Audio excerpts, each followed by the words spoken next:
Hello, everyone. Welcome back to the Framing Podcast. I'm your host, Ricardo McRae. And this week, in the warm seat, we have the one and only Mr. Stuart Knight. He is an entrepreneur, author, producer, speaker. He's a guy that has spoken to over 1 million people, to his shows that he's produced himself, one of them being The Art of Powerful Conversation, which I've had the pleasure of attending down here on Queen Street. I'll talk a bit about that one in a minute. The other things he's done, You Should Have Asked, another great way of getting to powerful conversations with people. He's also produced his Top 10 event, which has had over 20 million media impressions around the world. So welcome, everyone, Stuart Knight, to the show. Perfect. With an intro like that, people are clapping all around the world. I can hear them. Yeah. I'll edit that in at the end. There'll be screams of crowds. Please do. There's cars crashing. People are listening to this podcast. They've taken their hands off the wheel, and they're just giving me a standing ovation. I thought it was a great intro. Thank you. You're welcome. And I'm glad to be here. So what the hell are you doing? This podcast, this is amazing. You're out there kicking ass with, what is it? It's Wedge 15. It's what it's called, right? Yeah. And all the stuff that you and that lovely wife of yours are up to, it's pretty amazing. Gloria and I are doing what we can to shake the world up a little bit, move it in a new direction. So I like it. This has really been a labor of love for me. I've been working on this for many months, and it truly is. It feels like a calling. It's just like I have never been so excited about something in such a long time. So I am just going full steam on this one, and it's been doing very well. What do you like so much about it? What makes you feel so excited about it? It's the conversations. Yeah. It's, everybody wants to have a 2-minute, what's the bottom line, quick second, there's a Instagram, Snapchat, and I'm like, hey, let's have a coffee and talk for an hour. Right. And, that's where I excel. And this is an opportunity for me to do that. It's playing to my own strengths of engaging with people. And, So how does that play out in your personal life? Because do you find yourself getting frustrated with some of the conversations that you're having with some, even friends? Like, do you find yourself when you sit down with them and you're having a beer and you're getting caught up? Is the conversation as deep as you'd like it to be? I don't do that much, and when I do it, I do choose who I do that with. So yeah. Right. It is meaningful. Like I'm not going out every Friday. Let's get together. I'm like, no, I'm not that guy. But if we're getting together for beer, we're doing something like we're spending some time going to my friend's farm, and we're there for 3 days and lighting a bonfire and swimming in the pool and just real quality time. So yeah, that's something that I find. You and I, before the podcast started, we were chatting about how so many people waste so much time. You and I included. Like we're not immune from that at all. Yeah, not at all. And whether it's too much time on Facebook or on YouTube or anything that usually seems to happen in the box of this beautiful thing called the computer. But I find that I used to, not as much anymore. But I would get together with people personally, and I would be having conversations with them, and I didn't feel stimulated. They were people that I went to high school with maybe, or people that I've known for a long time. And you walk away from that conversation and you feel like you didn't learn anything new, or you didn't maybe laugh a whole lot, or you didn't feel like your feelings were challenged, or that you grew on any level. And I just, that's one thing, like, I've just basically, almost 100% cut that out of my life. It's like, that's sorry. a lot of fat you're trimming. Is like, yep. Yeah, we're not friends anymore. Goodbye. We grow and we expand, and that's one of the things I think you come to in like your 30s and 40s. You realize that just because we know each other doesn't mean we're BFFs, and we're going to have deep conversations all the time. And it's no ill will. I love you, and we're in different spaces in the world. I'm not better or worse than you. It's just we're doing different things, committed to different things. And if you want to have deep conversations and meaningful, and I'm like, look, let's sit down for an hour and have a beer. I'm like, let's have a beer. Like, yeah, right. Let's get into it. Yeah. Yeah. I have certain friends that a few people that are coming to mind even as I'm saying this, who one day it dawned on me that I'm never going to have the conversations about maybe politics or religion or sex or marriage or children that I would like to have with them. But they are the funniest guys I've ever met in my life. Yeah. And so the one thing I can guarantee is that after 2 hours or so of hanging out with them, I will have laughed more in that 2 hour period than I probably have in the last 2 days. And that's okay. Like that's Right. what I get from them. Right. And then someone else who may not make me laugh a whole lot definitely really stimulates my mind about outer space. And that's what I get from that person. And so I think that most people, like anything else, they just don't live their lives with intention. They just do. They just go to that job. This They just go into life. that. Yeah. Yeah. You just keep on. on going out for the beers with people, and you wake up one day and you're 95 years old and you're like, where did all the time go? Right? So that's why, as long as they serve some purpose, it doesn't have to blow your mind as far as Absolutely. stimulation. Yeah, but you have to contribute something. Like, I love spending time with kids. Like, they contribute. Like, it's not about this, but they'll ask you a question like, why is that called a hot dog? And you're like, I don't know, man. Just eat your food, Yeah, that's right. But you get these earth-shattering questions from little people, and it's like, I love spending time with them because they're so honest. I don't want to play with you. No, I don't want this. Like, there's no pretense about it, and it's the best thing ever. Yeah, and I love that about my daughter. When you ask her, when you do this, I'm sure with your son, right? Yeah, you say, Keon, yeah. I say, do you want this? And they just look at you like, no. I'm like, right, okay, yeah. What happens when like a server in a restaurant asks you the same question? You're like, well, I was thinking about having that, but maybe like I'm going to think about it. Thanks for the suggestion. So it's just like, no, I don't want it. Like that's so empowering. It's confronting, and I think even within a Canadian context, to just tell someone no, everyone's like, you can't just say no. I'm like, yes, you can. Yeah. No. Oh yeah. Hey, would you like to do this? No, thank you. And they're like, what's hang wrong? on. Yeah. Like, is something wrong? I said, nothing's wrong. I just don't want to do that. Right. Yeah. I actually just had this experience about half an hour ago, walking down the street in Toronto, and a homeless guy, like in so many places in Toronto, asked me for money. Yeah. And I didn't come back and say no, but I looked up, but no. All right. And then I punched him. So Better than kicking. This is what... You know what? Well, if he was laying down, I would have kicked him, but he was standing. I thought I better hit him in case he hits me back. So I said, oh no, sorry. And I looked him in the eyes. I said, no, sorry. And I always do that with homeless people because I always find that that to honor them with at least eye contact is the best you can do. Yeah. And I find that every time I do it, it just blows them away because no one looks at them. Yeah. And when you do, they go, noticed me, okay, what's going on? Yeah. Right. Thanks. Have a good day. I'm like, yeah, absolutely. You too. And we just had a human interaction. You asked me for something. I told you no politely. Mm-hmm. And we then said goodbye to each other with pleasantries. Why is that so difficult? I mean, but to say no to a boss or to an employee, I mean, I get that if your boss asks you to do something, you can't just say no. But the art of saying no is a huge thing. Anyway, that probably has nothing to do with creativity. So you've got questions. I actually don't have any questions. I'm like, I like where this is going already. How did you learn to say no? I would say that, like most people, I think I had no choice. Because you get to that point where you realize that if I keep saying yes, I will either A, never get a lot of the things done that I want to complete. Mm-hmm. B, I won't be able to spend as much time with the people that I love as I want to. And C, I just quite frankly won't be loving myself as much as I need to. And so you get to that place where I'll find myself coming back, like I said before, from a face-to-face meeting with somebody.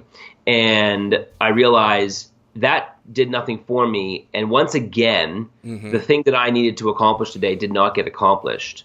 So one of the things, for example, that I do now, I get asked all the time, people saying to me, there's two things they want to talk to me about. They want to talk to me about, how do you become a professional speaker? And they want to talk to me about how do I become an entrepreneur? Yeah. And Can I pick your brain for a minute over a coffee? Is this how? Oh yeah, pick my brain. Pick my brain. You too every week. Off. Yeah, I know. Screw it. You're not getting it's like, I mean, I would like to call Oprah Winfrey right now and see if she would just mentor me once a week for the next 2 or 3 years. That'd be nice. But guess what? Oprah Winfrey is where she is because for certain reasons, and she can't just say yes to everyone. That I talk about this with people all the time. I say, I guarantee you there are people who call like Oprah's office. They leave a message and they say, "Hi, I'm Carol and I'm from Virginia. I have been watching your show for 20 years and I'm going to be in Chicago, finally getting out of the house, going to Chicago, and I was wondering if you'd like to have lunch."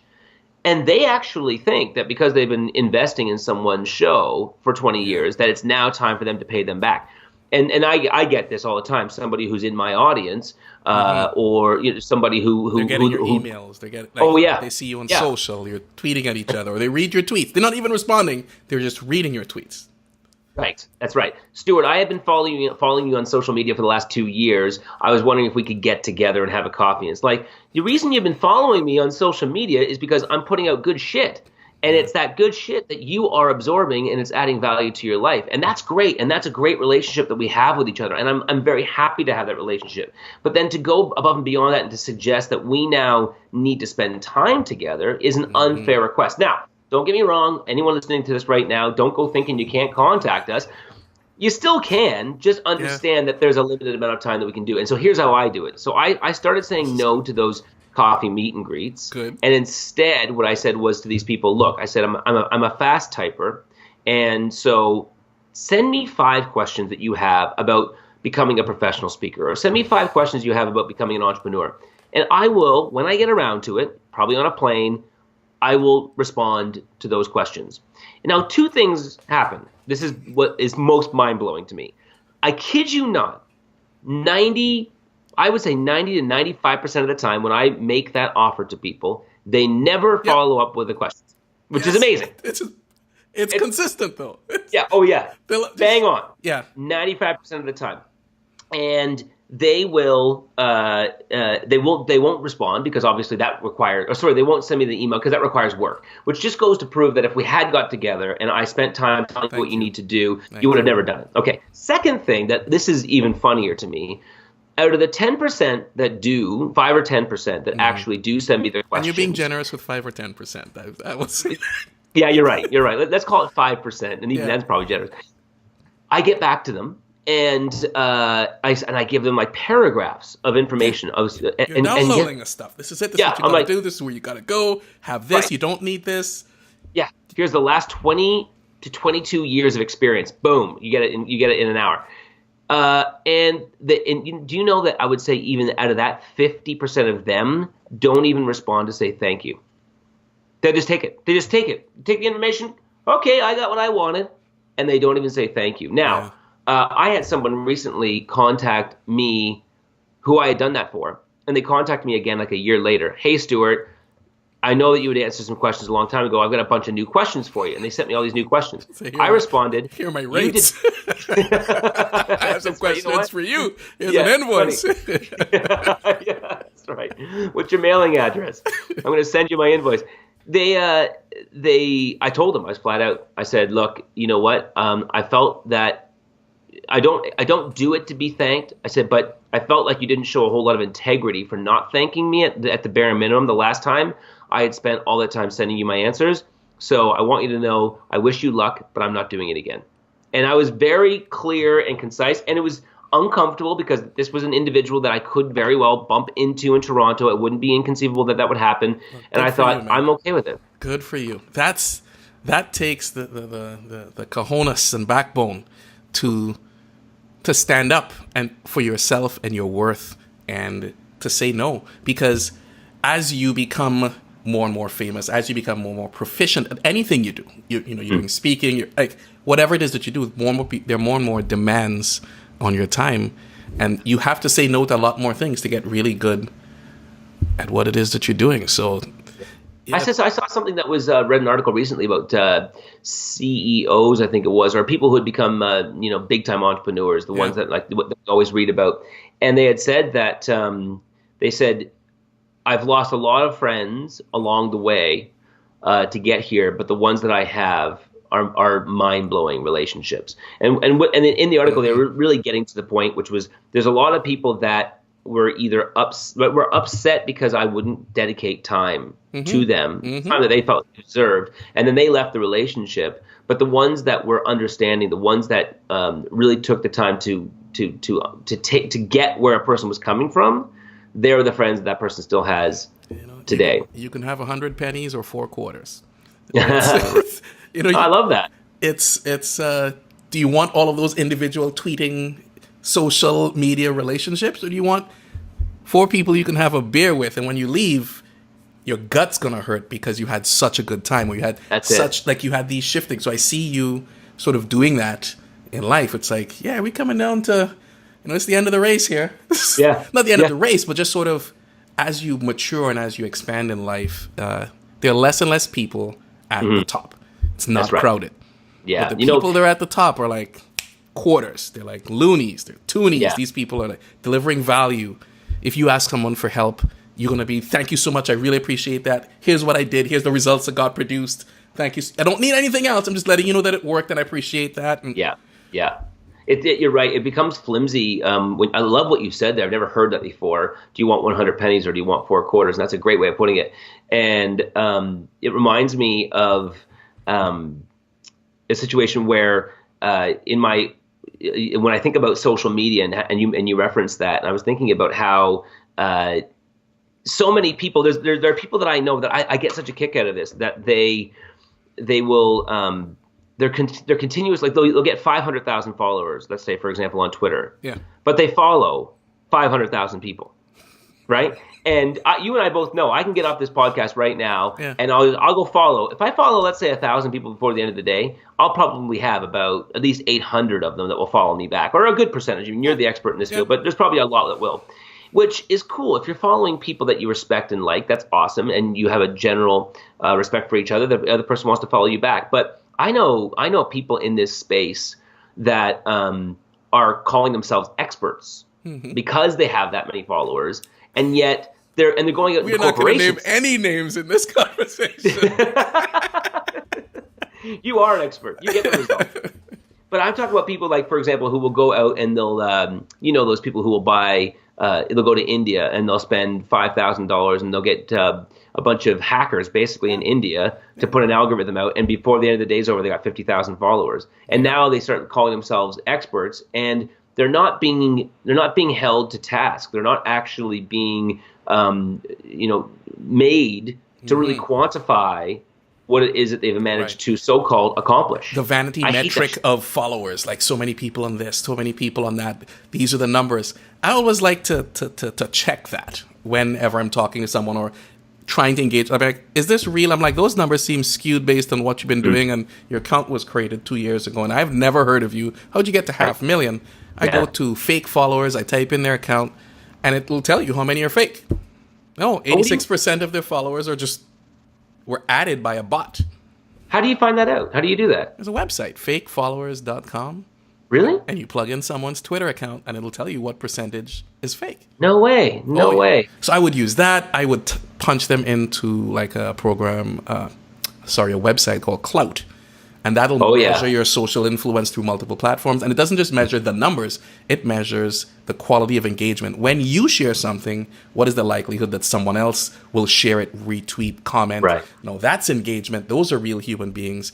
And it's not about being hundreds of thousands every time something happens, but it's whatever algorithm they have. But you truly begin to see who's actually doing the do and who's just faking the funk. Well, that's something that is very important to me, because social media is something that we get, that we obviously have to be part of, and we have fun with social media. We really like it, and but we're very clear on only putting out stuff that, as much as we possibly can, if not all of it, is being authentic. Yeah. Even just, for example, just now, so it's raining in Toronto today, and somebody who I work with said to me, "Hey, take a picture of you with an umbrella." And I said, "Why?" It's raining. And like, well, they're like, because it's raining, and it's raining, and it's cool, and like, we don't, it'll be charming, and nice I'll do some selfie twirlet. You'll do the loop. I'll do It'll be awesome. Stare, and I said, no, I can't do that, because that just feels too contrived for me. Right.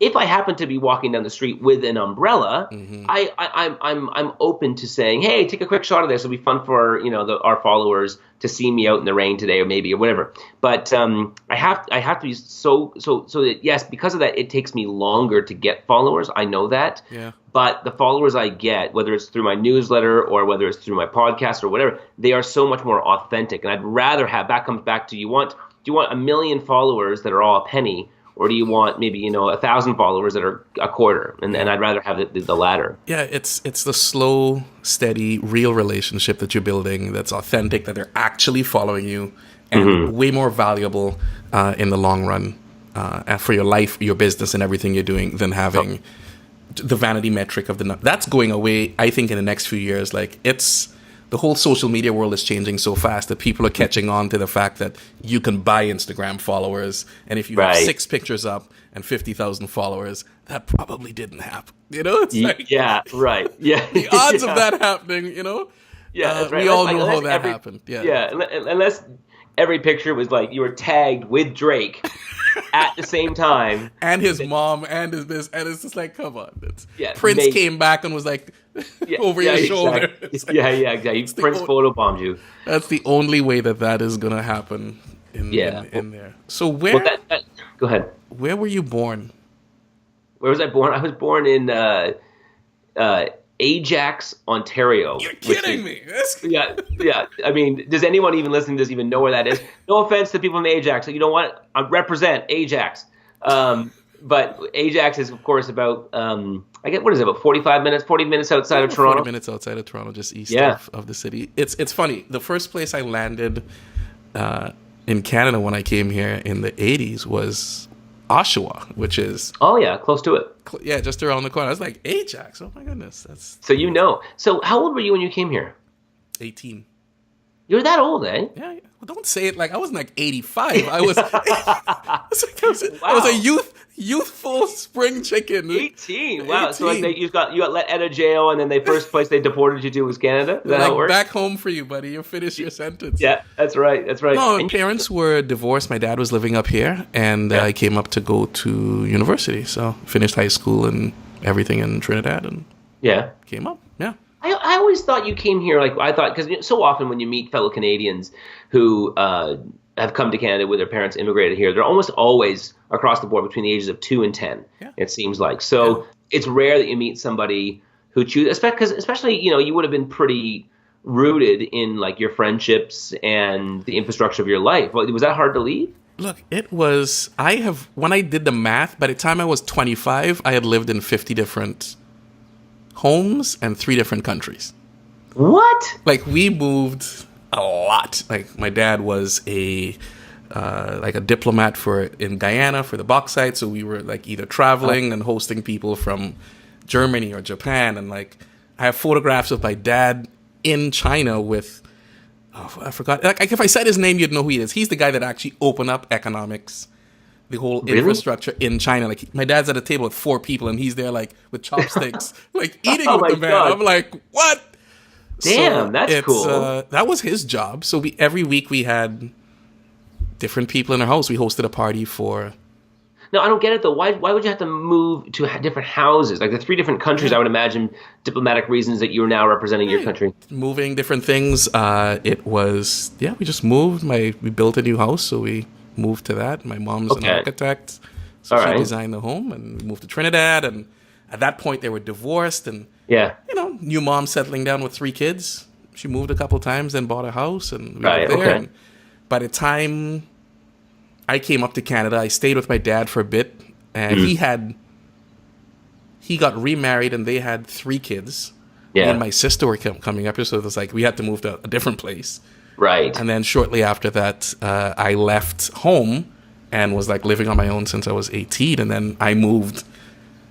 I was in high school, like moving here, going there, doing what I had to do. I don't like this guy's crazy. I got to move. This guy's stealing my food. It's just like yeah. I hear you. So I was like, wow, this thing. I would like added it up. I was like, wow, that's a lot of moving. So that's more than not just the average person. You're like 0.1 percentile. But like, so what was the best thing and what was the worst thing about moving so often? The best thing about moving is that I'm real comfortable with change. Oh, really? I'm not tied to where we live or why we live here. I'm like, I can actually pack up and move to a new house next week, flip open my laptop, as long as I have internet, and I'm like... Doesn't bother you? No. I'm like, I'm not attached to, we have to have this and this. Like, no. Okay. A couple things I need is internet, proper food, and like, I'm good. And your blow-up doll. that helps. That helps. All right. The worst thing about that would be not having. It's not really the worst thing, but it's just something that I think I miss is really long-rooted friendships with extended experiences with one set of friends. Right. So there's nobody I went to school with that I can say I did more than 2 or 3 years of school with you. So when you say when you look at your friends today, and so often because I can refer to certain friends, and I say, "Oh my God, I've known this guy for 25 years." Do you have people like that in your life, or is like your longest relationship like of a buddy like 5 years, 10 years? Like what? Everybody's on a clock. It's gonna be your expiry date showing up here. Yeah, just heads up. Don't get too close to Ricardo.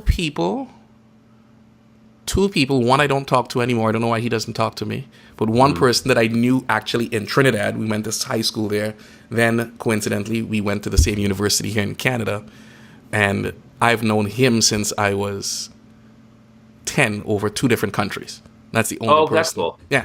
But he lives like out in, where is it? It's outside of Toronto. It's far. I'm like, I'm not coming to visit you, buddy. But I'll call you. No. But yeah, that's the longest person that I could say I know, Jeremy. And this other guy, you know this person has chosen to not speak to you? Well, yeah, they unfriended me. It's kind of clear at that point. What? They unfriended you? Yeah, you get unfriended. You know this thing on Facebook? It's unfriend, block, like that happens. Hell yeah. I'm planning on doing it to you right after at the end of this. It's like, boop. Yeah, see ya. Nice knowing you. What about, so did you just one day like look at his profile and you realize it says that you're not friends? Yeah. Isn't that weird? It's, It's like I get that we don't hang out so much anymore, but if you can't pinpoint a moment where I had done something, like I get it. Some people, for example, ironically, just today I was thinking about one of the people who used to be in one of my musicals, and I said, oh my God, I haven't thought of her forever. Something crossed my mind that made me think of her, and I went to go to her page on Facebook just to see what she was up to, and she has taken herself off the internet. Okay, now I had not been unfriended. I thought I was. Yeah. But then she had taken herself off the internet. Yeah. But it's amazing. That's interesting. Yeah, it's like no, that's people I think are just doing a cleansing and a social kind of internet type cleansing. I don't take it personally, and it's okay. I unfriend people. People unfriend me. I unfollow people. I'm like, I'm happy you're doing what you need to do to make sure that you're happy in your life. And if my presence is causing you some kind of distress or whatever, for whatever reason, it could be like, I don't like to see what Ricardo's doing. It's always the same BS. And I'm like, look, man, no, I actually do not take that personally. And I'm like, look, do you, man? Do you? If like the roads come back and we end up to cross paths or you want to talk about it later, my door's open. That's a great perspective. Yeah. Of course, we know the opposite side of that too, which is people being so offended when I heard this the other day. What was it? Somebody had told me that they no longer were. Someone said, "How's Carol doing?" And they're like, "Oh, I'm not friends with her anymore." And she was like, "Well, oh my God, why? You guys were like very close." Yeah. And she said, "Well, apparently Carol's daughter had gone through some very difficult illness, which she had beat, perhaps a cancer, and had posted on Facebook, so overjoyed, my daughter has beaten this, blah blah blah." As you and should. Right, which is great. Her friend didn't like it, didn't hit the like button. Yeah. And that was enough. I'm not friends with her. She didn't like my post, which you and I both know logically she may have missed the post, or maybe she was waiting to tell her in person, or maybe she felt like if she hit the like button, it may have been too impersonal. We could come up with 1,000 reasons. That was enough. We're not friends anymore. And that to me is where the internet has become so weird. Right? Let's back a minute. This is not. Yeah. This is. Yeah, it's the litmus test for everything. Yeah, and of course it's filtering into teenagers too now, which is really scary, into young people where they are constantly worried about somebody not liking their Instagram post or not commenting on it. Enough likes on it, they take the picture down. That wasn't good enough. Let's do this again, and it's 50 shots in the bathroom, and you're like, listen, it's real, but it's not really real. There's a lot of internet bullies and trolls and things people would say and do online. And the minute you actually speak to a human, getting back to that powerful conversation, the minute you speak to someone, look them in the eye and you go, look, Stuart, I don't like this about you. And you see that reaction in their face and you realize that kind of hurt. Yeah. And you're like, okay, let me dial this back a little bit. And then you temper yourself because of empathy. Yeah. And I really feel, young people today, this is going to be sort of a growth opportunity for them, is to develop empathy, because everything is through this lens of this digital wash that cleans all of the empathy out of it. Like a smiley face. It's like you're down to 4 things you can do, but you're not getting that when you say dislike, the impact that has on someone, or when you don't like something. It's like, oh my goodness, man. Well, this is where I always wonder about where the powers of government should lie and what role they should play. Big brother, look, the land of Stuart. I've got a screen watching you right now. It's not just the Skype screen. But I think about how a lot of people, when I say this, will say, oh my gosh, that infringes upon my personal rights. But I've always been a big believer, for example, that people should have to... podcast took a sharp left. That's right. This is right. Yeah. Then the racist, homophobic, sexist guy came out.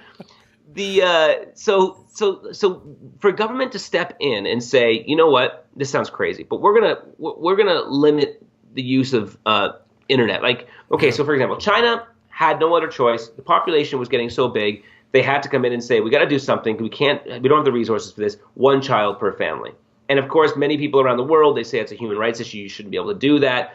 However, there's an argument to be made. Whether you agree with it or not, you have to at least engage in the argument. So there's one thing that we cannot deny beyond a shadow of a doubt, is that the depression rates are going through the roof. Suicide rates are going through the roof. Young people today are having more anxiety attacks and panic attacks than they've ever had before. And of course, the one thing that we can say that has changed in the last 10, 15, 20 years is that never before has there ever been a greater opportunity to identify with the self, the ego, the I, the me. I am this, and I am going to put me through a filter system where it allows me to realize how many people like me, how popular I am, how funny I was in this particular moment. The broadcast. And the constant broadcast of yourself. So on some level, whether you agree with it or not, or whether you say it infringes upon a person's rights, there's an argument to be made that our government, the ones that do make the laws, could say, look, you know what, we understand this might not make us popular, and it might be a mistake, but we are going to limit, let's say, I don't know how you'd ever do it, but, internet time to 1 hour a day. And because until we can figure this whole thing out, because this is a clusterfuck.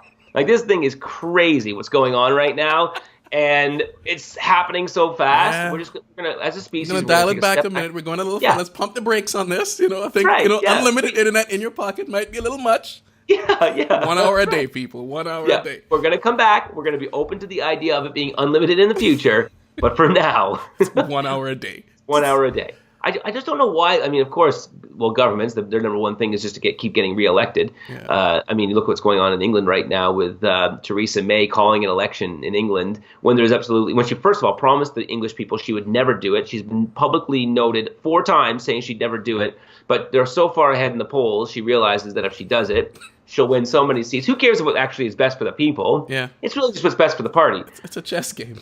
Yeah. So I just think that if they actually did care about what was best for the people, that they might actually, someone say, hey, you know what? Here's an idea. It's going to float this. It's going to float this out there. What if, what if, 1 hour a day for the internet until we can get some studies coming in that's really going to help us understand the impact it's having?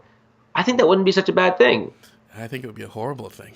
You think, really? Yeah, I'll tell you why. So much of business and life runs on the stock market, runs on the internet. Like, everybody's using this thing. Right. People said the same thing about music, rock and roll, and Elvis Presley shaking his hips. He's going to rot your brain. Don't look at TV. You can't sit too close. It'll burn your retinas. Like, we sit in front of monitors at all times. We have our phones up. Like, it's just anything that's new receives this resistance, and everyone's like, yo, that's going to kill you. Don't microwave your food because it'll rot. Yeah. It's like it goes on and on and on. And after 50 years, everyone's like, it wasn't that bad. Don't smoke weed, the hippies. And it'll destroy society. Right. And society has a way of figuring it out. Like, young people today, it's just a tool. Like, if you told businesses you can't do fax machines anymore, everyone would be like, whatever, dude, it's a fax. But with think of the first person to buy a fax machine. Sure. who are you faxing? Like, nobody else has a fax. Right. Like, you have to start with, like, buying 10 of them. Like, there's no way to buy one fax machine or one telephone. Like, it has to, at minimum, 2. Sure. Yeah, you're right. That's a good point. They'll figure it out, man. These young people today, I see them doing things, sharing things, creating things. You know, my little nephew's has a little Lego that he's playing with, and he's doing stop animation, and he puts them up on YouTube. And Christmas, he comes up, so he goes, I had 4 views, and he's like, losing, like, you couldn't tell him he wasn't a YouTube star, you know? Right, yeah, right. He's like, he got up the next morning, he goes, it's up to 17. He's like, 17 people. Who wants an autograph? Who wants an autograph? Be thankful you know me now. Yeah, and I get that. I get that, and I guess for me, the only and I do put myself to that curmudgeon test, and you know, have I just become that guy? Are we are we the old guys now? Just going, what the fuck? Right? Yeah, I don't know. These kids that walk down the street, they don't talk to anyone. They use these things called Walkmans. They put these headphones on. They don't. I get that, and I've thought about that. But the one thing though that I at least consider when I am putting myself through that same filter is, you know, when you look at technology and the way that it's increased, of course, you just use music, as you say. You go from the gramophone to the record player to the 8-track to, I guess, whatever it is, like the Walkman or the tape CD, player, and then the Walkman. And then so that's how old we are, that we know the actual order in which. Oh yeah, exactly. Yeah, you mean it isn't just downloads? Like what? Why isn't that a gramophone with a typeuwriter behind you? What the hell is that thing? When the internet goes down, that's how they make websites on that thing. I'm like, HTTP. Right. Yeah, you'll put something, and then you'll attach it to that dove pigeon sitting on your windowsill. I'll mail it into Google, my Google search. Send that back in 6 weeks. Yeah, right. I'll be on vacation between now and then. How many likes do I have? Right.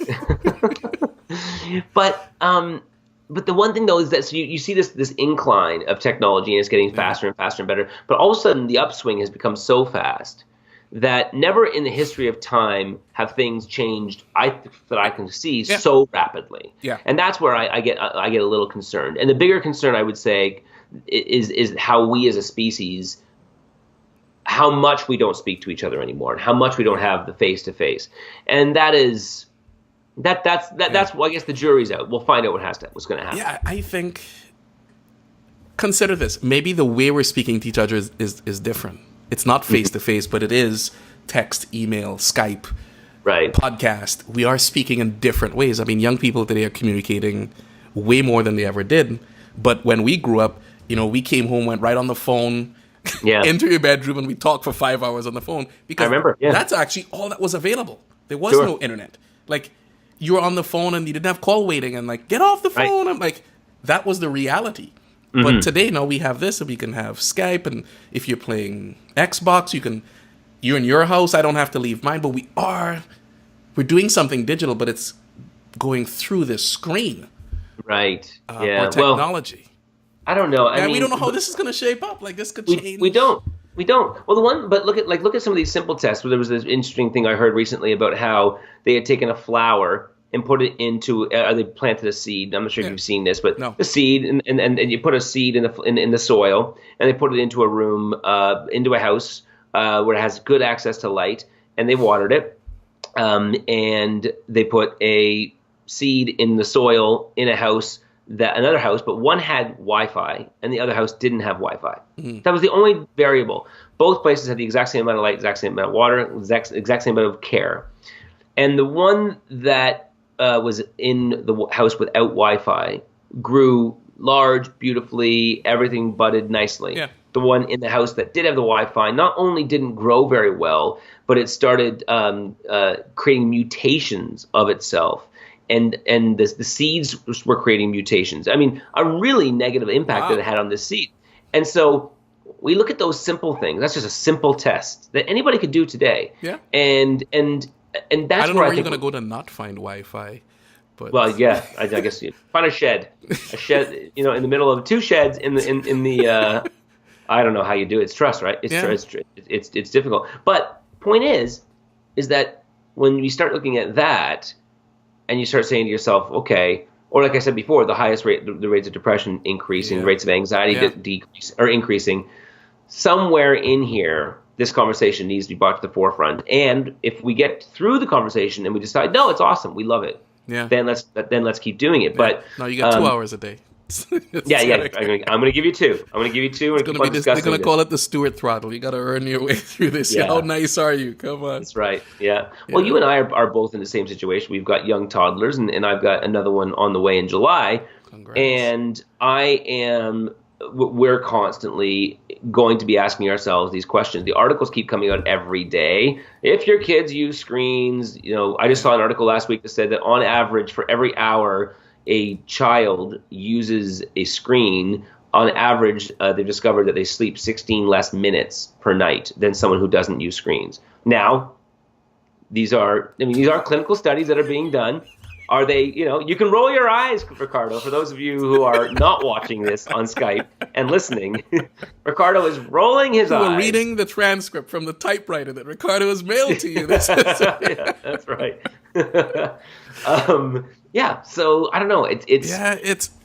We've thought about that before we had our kid, and once the real kid shows up, you're like, okay, I need to sleep for 20 minutes. Could you look at Sesame Street? Like, I didn't want to be that parent, and I'm not. Like, we don't even have a television in the house, so everything that we consume, it's deliberate. It's like, I'm gonna go here, I'm gonna download this. It's gonna be on Netflix. It's gonna be on YouTube.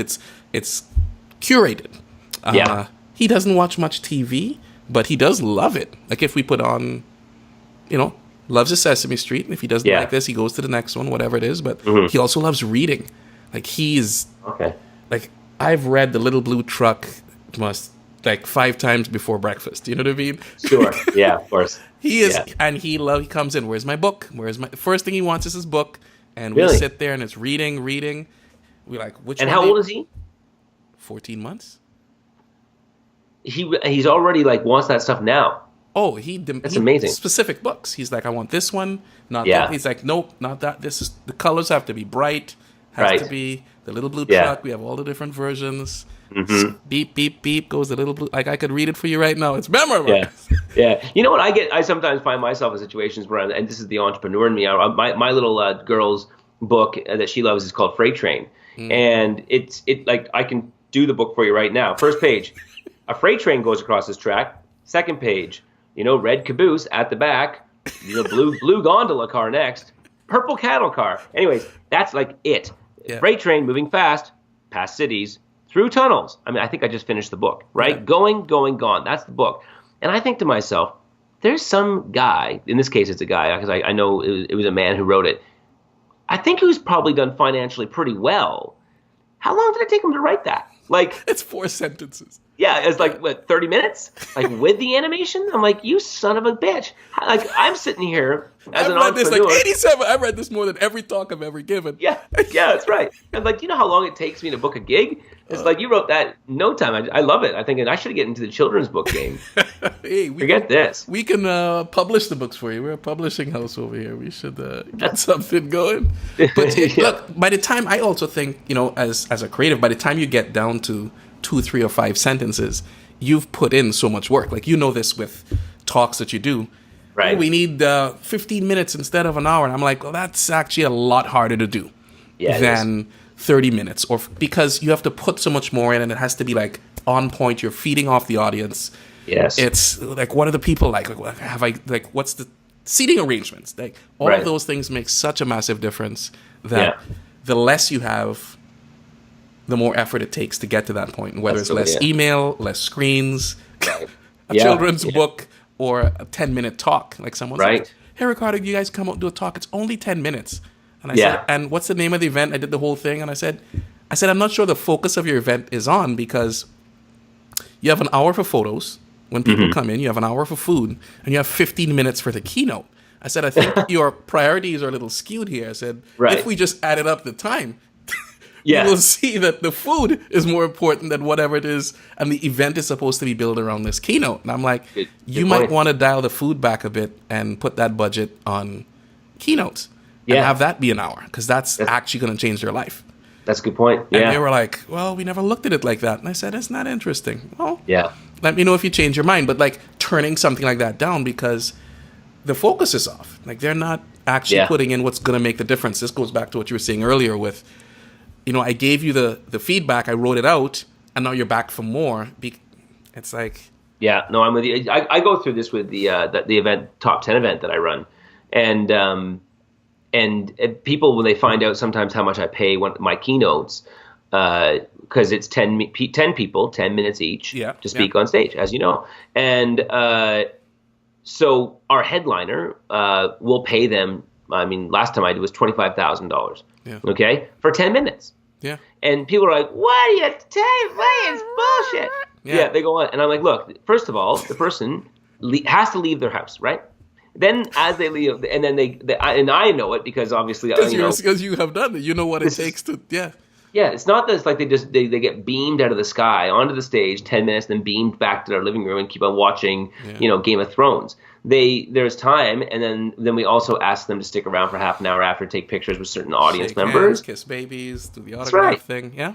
It ends up being 2-3 hours of their time. Plus, the reality is that the reason why we're selling so many tickets because of this person's name is because of the 20, 30, 40 years they've put into being famous.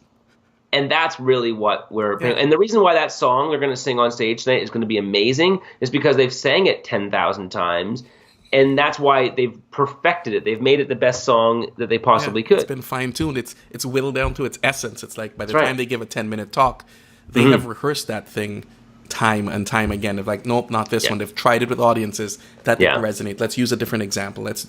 And, people don't get that. Like, it's what it actually takes to go on stage and speak for 1 hour is a minimum 8 hours of prep, travel time. I have to write this thing out, like research on the audience, research on what's going on, who else is speaking, making sure that you fit within the cadence of that and you're not some in the left field, connecting with people after the show, then going home, shaking all the hands.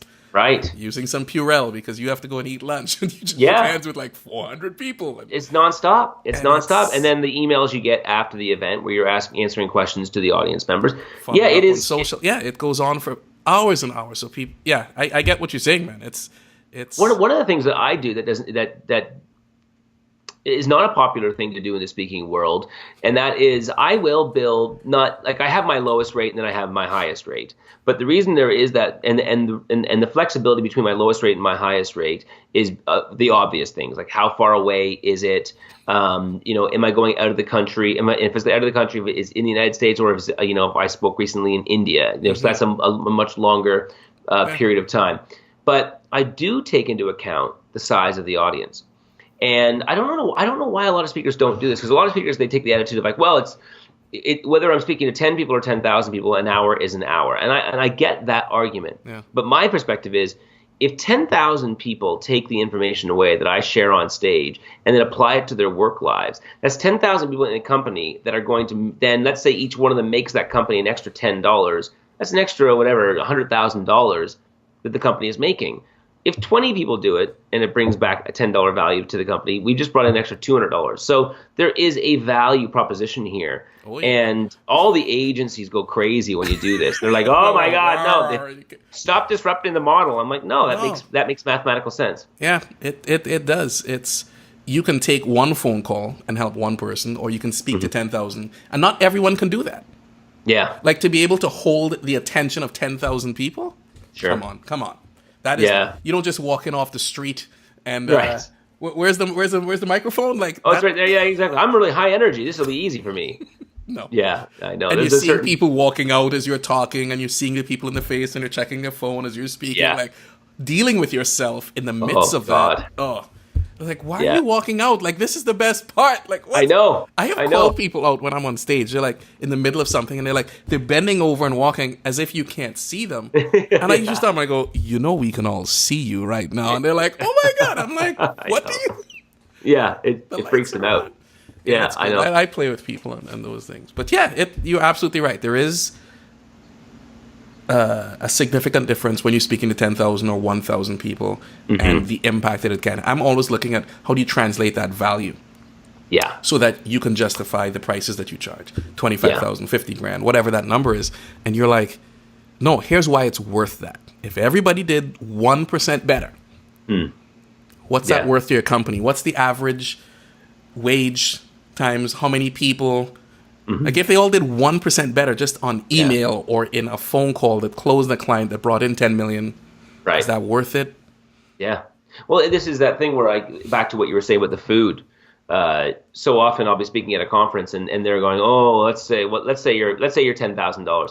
Ooh, 10,000 is a lot. It's a lot for that to have you come and speak at our conference. And I'm thinking, so there's 1,000 people in the conference. You're making a $10 investment in each person to see me speak.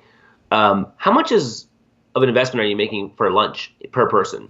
You're making a $20 investment per person for lunch. So you're spending $20,000 on lunch. And this is what you said. They don't get it. Like, you have to break it down for them. And they go, oh, I guess I see what you're saying. I have to travel. I have to come here. If you switch the salad, no one's going to know and no one's going to care. Yeah, exactly. Cut back on the sandwiches, man. Yeah. I know. Yeah. Anyway. So I'm going to ask you some questions. They're going to be A or B options. You pick one. No real science to that. And it means nothing. All right. They could also be a sentence with something missing. Like, today I...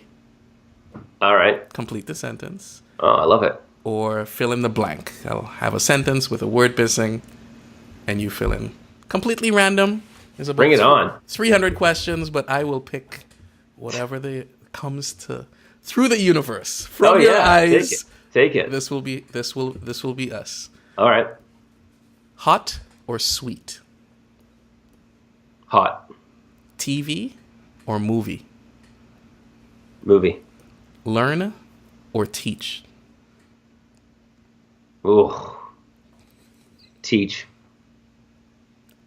Fingers or toes? Fingers or toes? I'm thinking about which ones I'd want to have chopped off.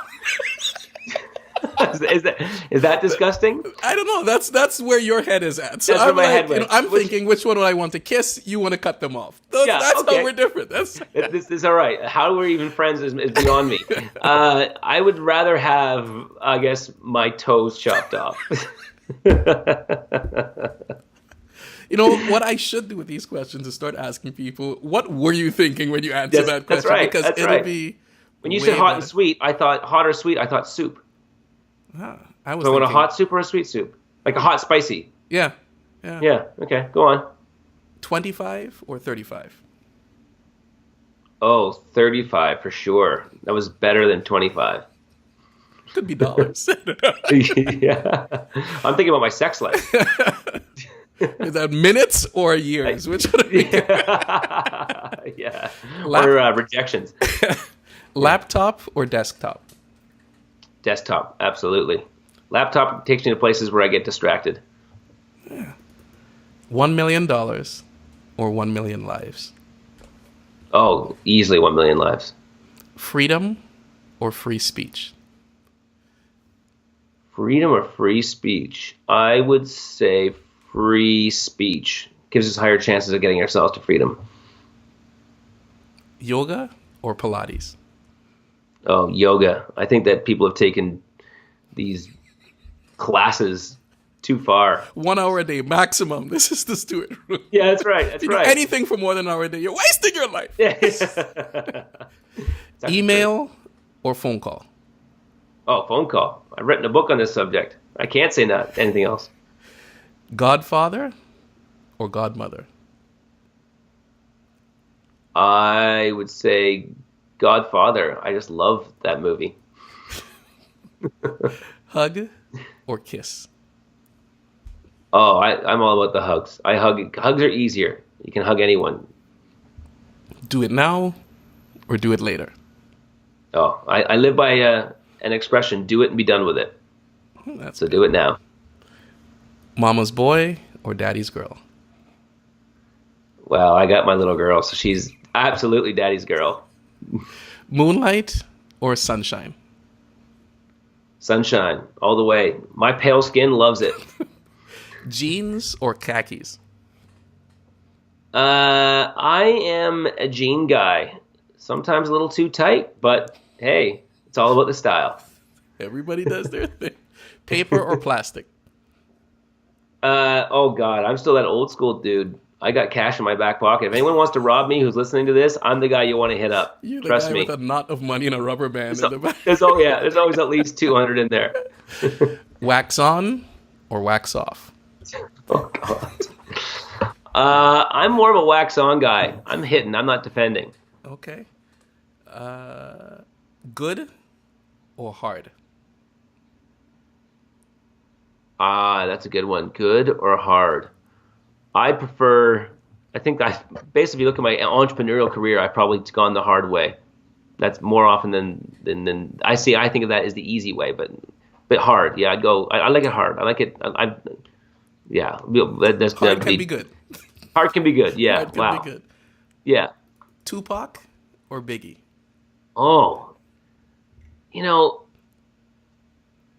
that just breaks my heart every time I think of those two guys. Every time I think of those two guys, what a bullshit. What did those guys get shot for? The best music ever. I'm going to go with Tupac. Borrow or lend? Always lend. I hate borrowing. I love these. They're fun. Record or CD? I would say record because you can scratch with the record. Starbucks or Tim's? I would say Timmy's. Even though I do drink from Starbucks, I find that It sounds Starbucks, better to say Tim's or Canadian. yeah. But I actually drink Starbucks. You have a Starbucks mug. Yeah, I had a Starbucks earlier on today. I'll tell you though that one thing I do not do is I refuse to call a small, a tall, a medium, a grande, or a large, a venti, whatever it is. Give me a medium tea. I know it was your big thing. You guys reinvented common words. I'm not doing it. I'm not falling for your little marketing campaign. I would I'm like, listen, I don't speak Starbucks. I just want a coffee. I need to put this much in a cup. That's right. You translate it to your people. I'm like, I don't speak that. I don't know. That's right. Yeah, go tell your minions. Tattoos or piercings? Oh, I think that, I was just scuba diving in the Dominican and used one of those all-inclusive resorts as a home base to go scuba diving. I've never seen so many bad tattoos. If you want to see bad tattoos, go to a resort. It's like everyone was hammered when they got them. And I was used like, a crayon. And I'm like, yeah. But you know what? My girlfriend said she'll take me back if I get a picture of her breasts on my cheek, like on my face. It's like, oh, okay. My friends bet me $20 to get this. It's like, anyway, so piercings for sure. Superman or supermodel? Oh, Superman, obviously. Supermodels. I have a rule, actually, whenever I'm emceeing fashion shows, that I can't be in the same area as the models because they bug me so much. That's true. That's going to be a different podcast. We're going to bring you back and talk about that. Like, Okay. The models! Buy or burn? Buy? Yeah. Or burn, like buys and bisexual? Or BUY, like with cash. Oh, BUY. BUY. Ricardo, Look, man. these are your questions. This is your life. This is... Buy or burn? Yeah. Oh, burn. Oh, my God. Are you kidding me? I'm the kind of guy that would be $200,000 in debt when I first started and would see if there's anyone else who would give me more money just to burn it. If people knew I blank, they would blank. If people knew I stressed as much as I do, they would be shocked. I learned blank from my last relationship. I learned nothing. And we know who we're talking about. Yeah, that's right. Yeah, and you better be listening. I learned that I have a commitment phobia from my last relationship. I am happiest when I'm making other people happy. I want to be more. I want to be more me. I want to be less. I want to be less everyone else. If I were a fruit, I would be If I were a fruit, I'd be Richard Simmons. I see a through line here, people. I'm not sure what's going on. I know. If you were a machine, what machine would you be? If I was a machine, I'd have to be a microphone. Is that a machine? That's not really. Well, that's not a machine. It counts. It counts. Okay. It's a thing. Yeah. Have you ever been fired? I was fired, yes, from a retail store when I thought it'd be an okay thing to ask for 2 weeks off during Christmas. It's okay to ask. Apparently, retail's busy at Christmas time. Who knew? They gave you a lot of time off. You're like, you technically can still go back. They just take as much time. Yeah, exactly. They gave me. Let's just say they gave me a choice. Like, you can leave now or you can be fired. Those are the options. That's right. Yeah. 2 things everyone must do before they die. Oh, everyone must travel to a place that scares them. Mm-hmm. And the second thing they should do is let go of everything that stops them from being themselves. Marriage is archaic. Children are a pain in the ass and something I can't live without. It's a good pain in the ass. Like, yeah, it hurts, right. but it's so good. It's so that's good. Right. That's right. Yeah, I think that's it. Perfect. No. I have one more. One more speaking to me here. My biggest regret is. Cool. My biggest regret is not believing I am as good as I've become many years ago. The person I've become, I would have, if I had the confidence that I've created for myself, I'd be way further than I am today. Got it. I suffered from the imposter syndrome. Well, who doesn't? Yeah, totally right. Everyone's like, it's not me. They're gonna figure out this is BS. That's right. They're coming. They're coming. Yeah. Oh my Lord, Stuart Knight, thank you so much for being here. Of course. How can people get in touch with you, Stuart? And if they want to find out more about any of the programs you're doing or book you to be a speaker? Yeah, well, anyone or out there cut who off their internet. Yeah, exactly. People who want to learn how to be controlled by the government, you should give me a call. Well, for those of you who have questions about becoming a speaker or an entrepreneur, you can send me 5 questions. You can listen to this podcast. Everything will be, all your answers are in there. And I feel comfortable in saying that because I know 95% of you won't do it.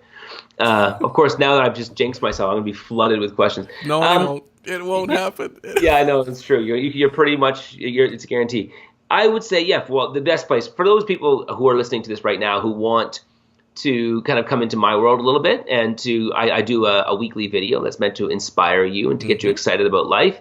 The best place to do that is to go to stuartknight.com. And then when you're there, you can just sign up for the newsletter. You'll get a copy of my second book for free if you do that. Okay. And you'll get my videos and you'll get my access to all the other stuff that I'm doing. And for those who are looking to book me as a speaker, the easiest thing to do is to just go to the same thing, stuartknight.com. Or you can follow me on Instagram or Twitter. Any one of those places will get you to me. And I will tell you, the bigger your audience, the more it's going to cost. That's a promise from Stuart. Yeah, That's right. Thank you so much for being here, man. I appreciate it. I had a blast. This was a lot of fun. Yeah, this was good.